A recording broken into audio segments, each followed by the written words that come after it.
1873 году среди Торгайских степей в местности Сарутубек родился маленький, никому тогда неизвестный мальчик Ахмед. Восхищаясь каждому светлому дню, он бегал по степи, играя со своими сверстниками, купался в водах реки Акколь, заглушая своим смехом степную тишину. Когда представляешь все это, дрожь проходит по телу, равнодушно думать об этом невозможно.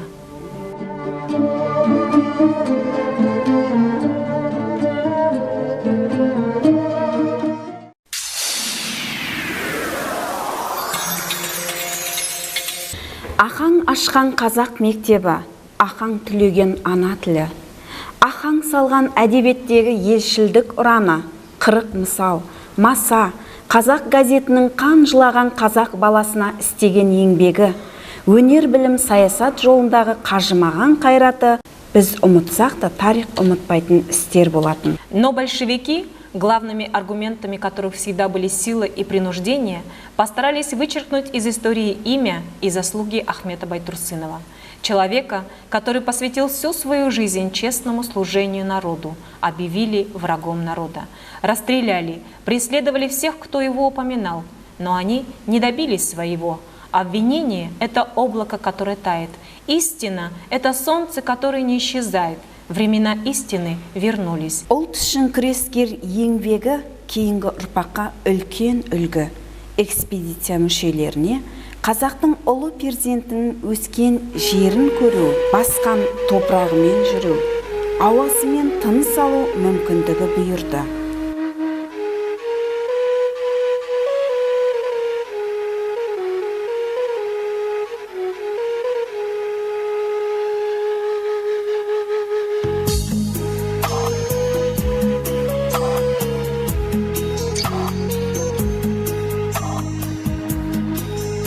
Ардақты ағайын, өздеріңізге алыстан мен мұндалап тұрған елді мекен Алаштың ұлы азаматы, ұлт ұстазы Ахмет Байтурсынұлының туған жері.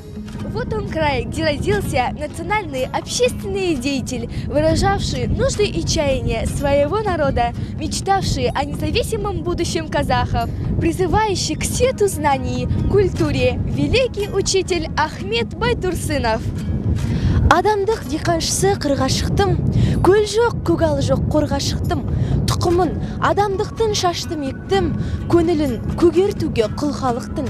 Деп жырлаған ұлы ұстаздың туған жерін басып, ұрпақтарымен кездесу екінің біріне бұйыра бермейтінін бақыт екенін ескерсек, текті адамның топырағы тек тектілерді тартатыны тағы бар. Олай болса, киелі мекенге тезірек жетейік.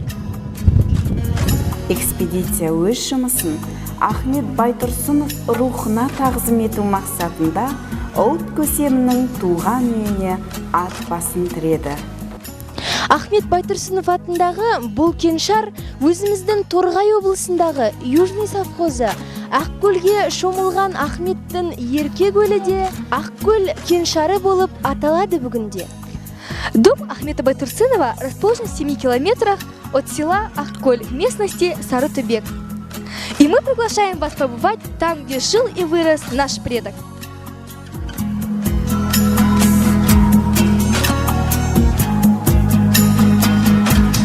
Мінеке құрметті телекөрермендер, біз қазір барша Алаш жұртының дара жанашырына айналған Ахмет Байтурсынұлының туған жері Сарытөбек елді мекенінде, дәл ақынның туып өскен үйінің дәл алдында тұрмыз. Осыдан 2 жыл бұрын бұл үй мынандай кейіпте болатын. Ақкөл мен Қарасу ауылының бел ортасында орналасқан Сарытөбек аталатын мына мекен ахаңның кіндік қаны тамған жер. Елінің азаттығын аңсаған ұлт мақтаны тұрған үйдің қазір төмпешік болып орны ғана қалған.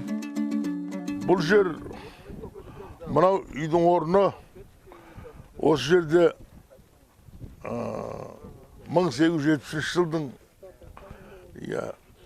қаңтарында қазақ халқының ұлы перзенті Ахмет Байтурсынов өмірге келген. Осыдан 5-6 жыл бұрын осы жерде көрсеткен бізге бұрынғы көзі түрі білетін шалдар, үлкен кісілер. Енді мынау екі ауыл, Ақкөл округы, мынау Қарасу округының тұрғындары Осы негізі Ахметтің ұрпақтары көпшілігі ұлттың мақтанышы болған, ұлттың ұлағатты ұстазы болған Ахаңның туған жеріне белгілі орнатылса артық болман болар еді. Ахмет Байтұрсыновтың туған ауылында болып, үйінің орнын көрген Елена Цвенток бастаған экспедиция ұлт ардақтысының үйін қалпына келтіру жайында мәселе көтерген болатын. Бұл іске іле қолдау көрсеткен екі ауылдың азаматтары ұйымшылдық танытып, өз қаражаттарымен үйді қалпына келтірді. Сөйтіп, осыдан 3 ай бұрын оты сөніп жатқан үйдің ошағы қайта маздады. Құнды жәдігер енді жас ұрпаққа алаш арысының өмірінен сыр шертетін мұражай болып үн қатпақ. Биыл қыста ішіне бүкіл жабдықты өзіміз қолмен жасаймыз. Сосын енді сыртын биыл шамалап жасағанбыз, оны келесі жылы қайтадан өзгертеміз. Шатырын қайтадан істеуге мүмкіндігіміз болады енді.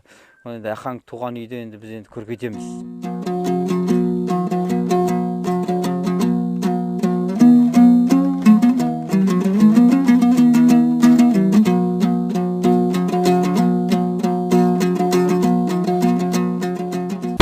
инициативе жасулановцев Жители Ахколь-Карасу, а также потомки Ахмета Байтурсынова подняли этот дом. По рассказам людей, живших в этом доме, был воссоздан проект этого дома. При постройке были использованы строительные материалы того времени. Бұл үй салынғаннан кейін қоршауға демеушілік танытқан азаматтар да табылды.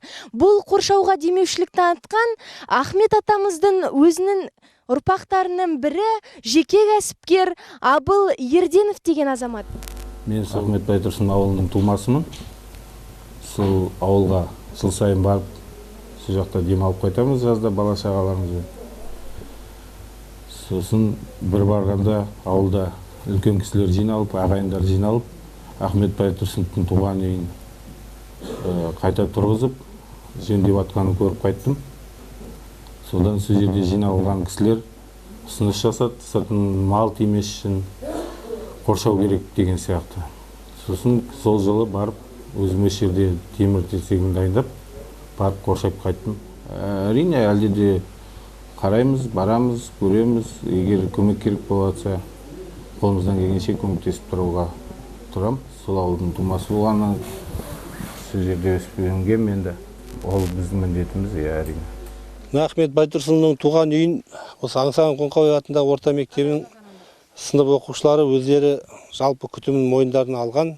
Жыл бойы өздері жоспар бойынша көктемгі, күзгі абаттандыру жұмыстарын, алдағы уақытта көгалдандыру жұмыстарын жүргізуге дайындалып жатыр.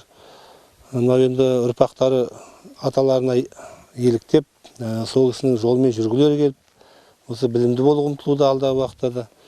Сол аталар сияқты еліне үлгі болатындай білімдерін көтеретін жақсы ұрпақ болатынына біз сенеміз осы оқушыларымыздың. Алдағы уақытта да осы аталардың үйі қамқорлықсыз қалмайды. Осы біздің мектептің оқушыларының үнемі қамқорлығында болады. Әрине біз Ахмет атамыздың атына лайықты болуға тырысамыз. Осы Ахмет атамыздың үйіне жиі келіп, үйінің маңайына тазалық жүргізіп, күл-қоқыстан тазартып, көктемде ағаш отырғызып, соны суарамыз. Кейде кезекшілік ұйымдастырамыз. Осы біздің Ахмет бабамыздың үйін жоғардағы кісілер қамқорлығына алса екен. Академик ағаларымыз келіп, осы мұражайды көрсе екен, мемлекет қамқорлығына алса екен. Бұрынғы өзінің Ахмет атамыз тұрғанда үйі сол қалпында келтірсе екен. Біз сіздерден үміт күтеміз, демеушілер болады деп ойлаймын. Бала Ахмет дәл осы пеште пісірілген асты ішіп, мына бөлмеде ойнаған, демалған, өмірінің соңына дейін Ахмет атамыз осы үйде тұрмаса да бала кезі мен бүлдіршін шағын осы үйде өткізген. Піскен асты жеуші көп, біткен іске деуші көп демекші. Салынған бұл үйге де түрлі сын пікірлер айтылып жатқанын біз күн сайын естіп жатырмыз. Бірі бұл үй арнайы ережеге сай заң жүзінде жасалу керек десе, енді бірі ауылдан шалғай айдалаға неге салынған, одан да ел барып тұра алатын қолжетімді жерге неге салмасқа деп пікір білдіреді. Егер арнайы мемлекеттік ұйымның салғанын күтер болсақ, бұл үй бүгінде ертең де салынбас еді. Оған сеніміміз зор. Ал ел ішіне салар болсақ, соншалықты құндылығы да болмас еді. Себебі Ахмет Байтұрсынұлы Сарытөбе елді мекенінде дәл осы үйде дүниеге келген.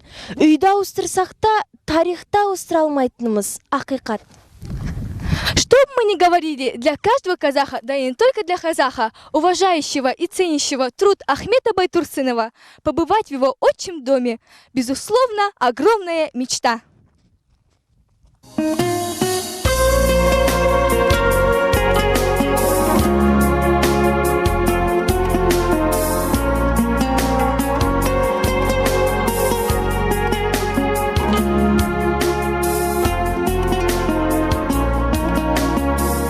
Біздің экспедиция бір елді мекеніндегі мына бір зәулім сарайдай мен мұндалаған заманауи мектепке ат басын тіреді. Облыс орталығынан шалғайда жатқан Ұлы Тұлға ауылында мынандай зәулім заманауи мектептің орын тебуі елдің қамын ойлайтын бас көтерер азаматтардың бар екенінің дәлелі. Ахметтің ұрпақтары бабасына сай болу үшін тек қана осындай тамаша мектепте білім алуы керек. Ахметтей дана тұлғалардың барлығы түп қазық туған жер алтын бесік ауылдан шыққан. Қазақ балалары үшін алғаш оқу құралдарын жазған, қандай тәрбие беру керектігін қозғаған. Ұлыстаз ауылында мынандай кең сарайдай мектептің болуы Ахмет ұрпақтарының бабасына деген сый құрметі, тағзымы деп білеміз. Бұл мектепті бітірген әрбір оқушы бабасы Ахметтей ұлы тұлға болуға лайықты. Ал бұл мәселені Ахметтің ұрпақтарының өзінен сұрап білейік.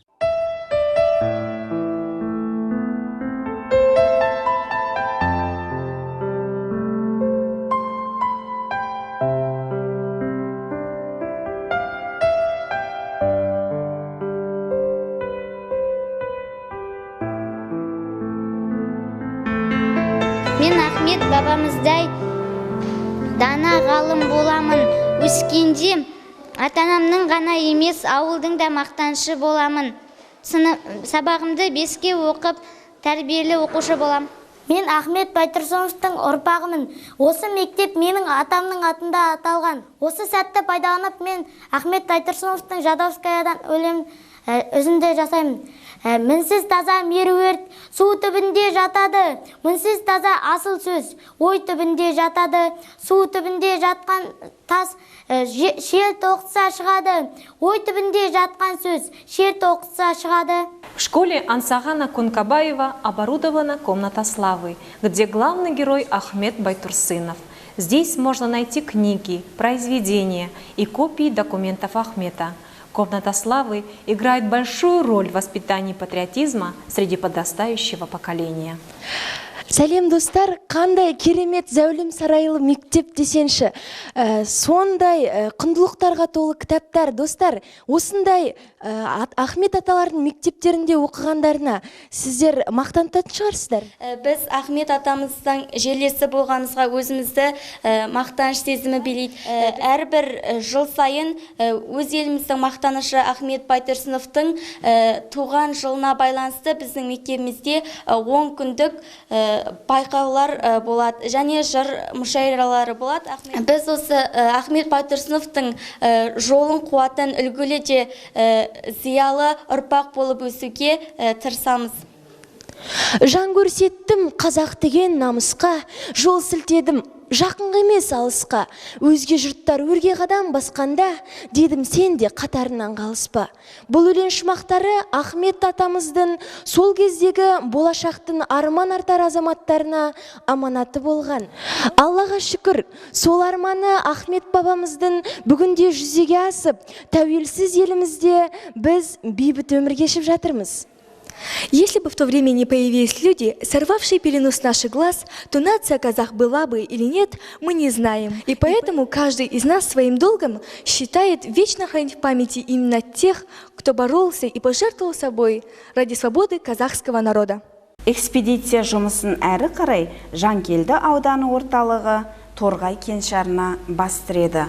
Мұндағы басты нысана 1991 жылы ашылған Ахмет Байтұрсынов пен Міржақып Дулатовтың әдеби мұражайы. Село Тургай может претендовать на то, чтобы занять свое место в книге рекордов Гиннесса. Ведь сравнительно на небольшой поселок приходится целых 5 музеев. Один из них посвящен великому сыну казахского народа Ахмету Байтурсынову. Орталық алан Шақшақ Жәнібек аланы. Оған екі арыс мүсіні керемет жарасымдылықта үйлесім тапқан. 1991 жылы Жангелдин ауданы орталығында қос арыс Ахмет пен Міржақовқа мүсін қойылған. Қандай керемет есімдер! Қайта құру мен жариялылықтың арқасында 88 жылдың 4 желтоқсанда қазақтың 5 арысы ақталған болатын. Олар Шәкәрім Құдайбердиев, Мағжан Жұмабаев, Жүсіпбек Аймауытов, Ахмет Байтұрсынов пен Міржақып Дулатов болатындығын.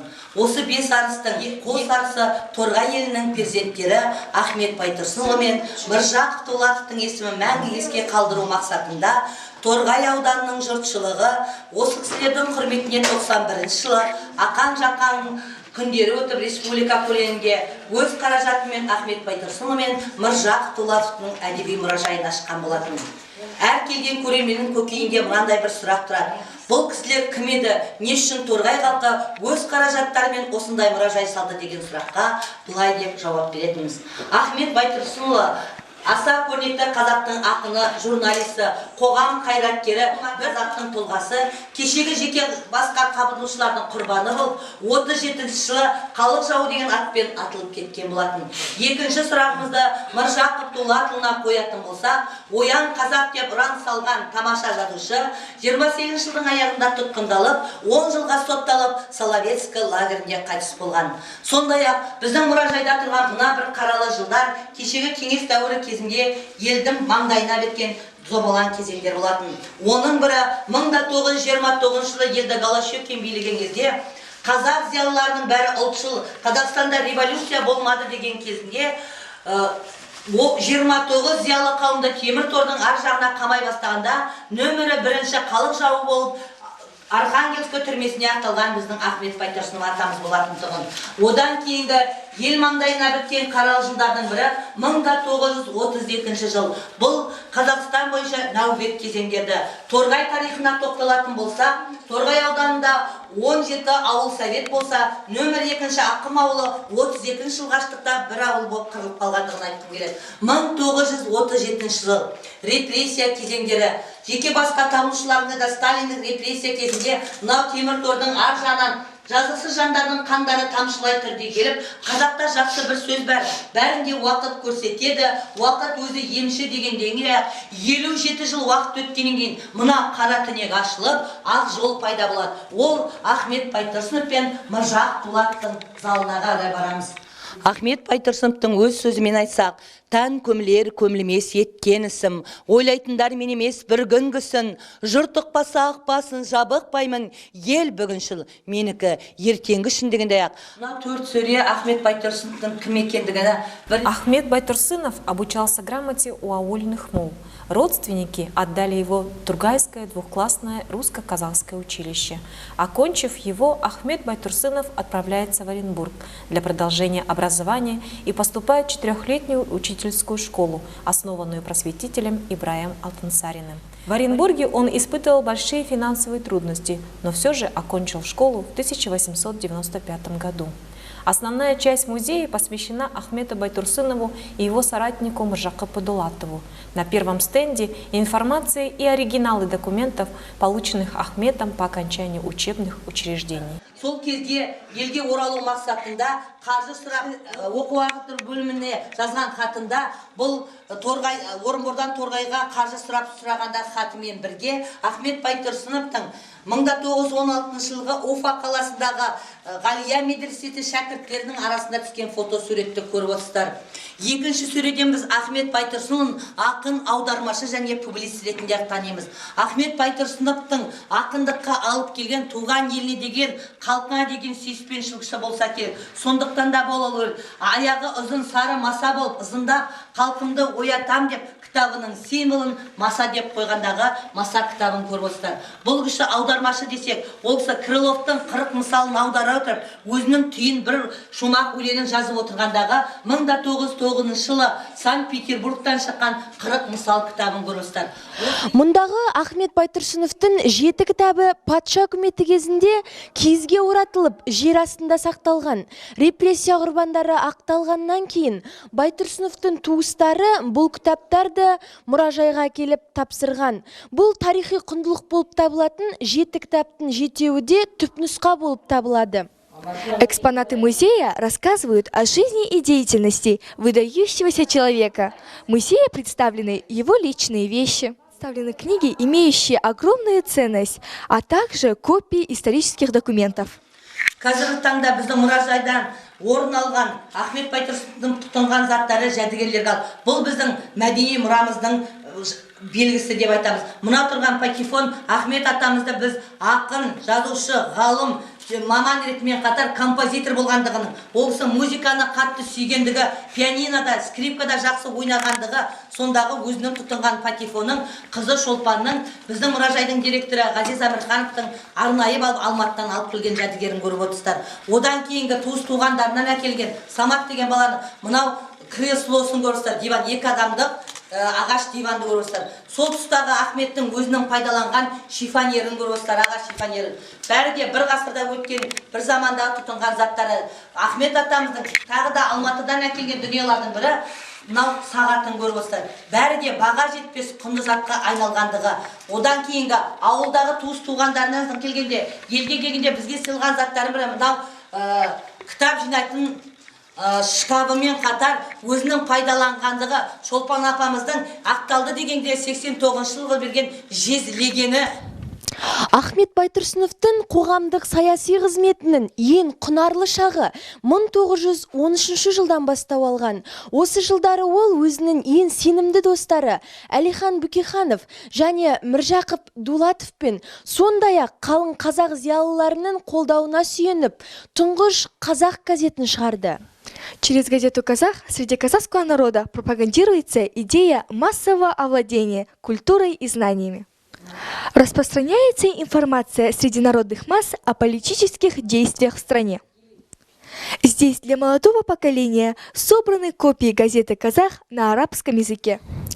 Қазақ зиялыларының жан-жақты білімдар әрі саяси күресте шыңдалған легін қалыптастыруда Ахмет Байтұрсынов публицист, баспасөз ұйымдастырушы ретіндегі еңбегі ұшан теңіз.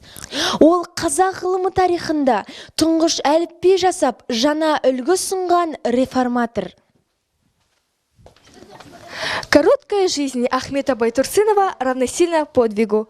Он был репрессирован и погиб в годы сталинского террора. Алла тағаланың қалауымен Ахаң аңсаған алаштың азат күні туды. Тәуелсіздіктің ізашарындай болып, Ахаң бастаған алаш зиялылар ақталды. Қазақ баласы ұлы ұстаздың мұрасымен қайта қауышты. Шәкәрім Құдайбердіұлы, Әлихан Бөкейхан, Мұстафа Шоқай, Міржақып Дулатов, Уәлитхан Танашев, Халел Досмұхамедұлы, Жүсіпбек Аймауытов, Мағжан Жұмабаев, Әлімхан Ермеков және тағда басқа қаншама алаш қайраткерлерінің азаттық үшін күреске түскендері ұрпақ жадында жаңғыра бермек. Біз бүгінгі және келешек ұрпақ Ахаң сияқты елі мен жерінің бостандығы мен теңдік үшін күрескен ұлы тұлғалардың тағдыры мен тағылымын қаншалықты сезіне алсақ, оларға қаншалықты тағзым етсек, біздің ғасырлап күткен тәуелсіздігіміздің тұғыры соншалықты берік болмақ. Қазақ елінің амандығы үшін аталарымыздың ұлы аманатына адал болайық, ағайын.